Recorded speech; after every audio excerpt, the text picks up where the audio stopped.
Demain s'ouvre à Bamako la réunion des ministres en charge de la communication de l'AES. En prélude à la rencontre, les experts réfléchissent à la création de plateformes digitales pour faire face à la cabale médiatique contre les pays de l'AES.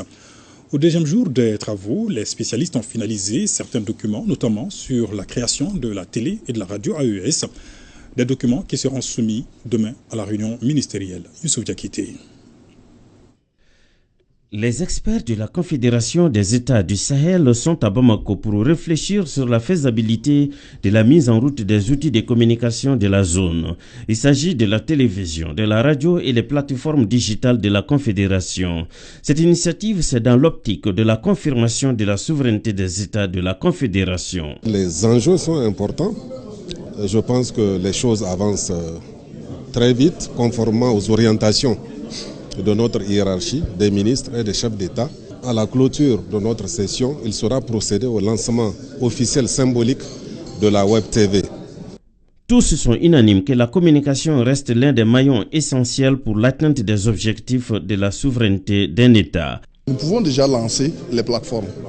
Je pense que les ministres s'inscrivent dans cette dynamique d'ailleurs. Ils vont lancer ce qui pourrait faire l'objet d'animation de façon concertée entre les trois pays. Nous irons dans ce sens.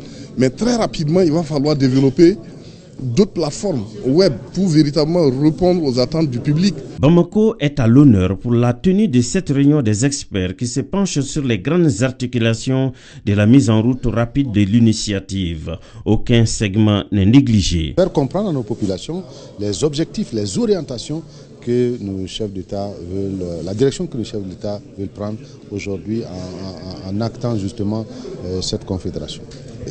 Aujourd'hui, nous avons reçu des instructions pour lancer la Web TV. Pour lancer justement une plateforme du genre, il faut bien évidemment des ressources humaines, des ressources financières. Vous avez vu des propositions qui ont été faites, mais je pense qu'à la dimension de 3 États, c'est vraiment faisable.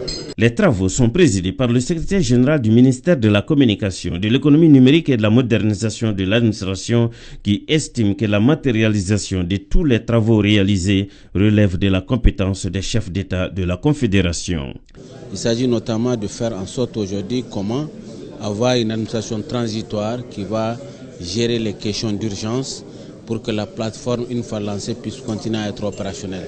Et la deuxième option, c'est de voir comment mettre en place une administration pérenne qui va gérer le processus de communication au niveau de la Confédération.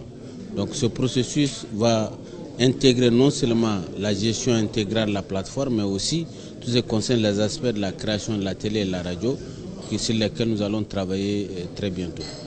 Ces travaux qui durent 3 jours doivent baliser le terrain permettant aux autorités des États de la Confédération de prendre des décisions éclairées allant dans le sens de l'atteinte des objectifs recherchés par l'AES.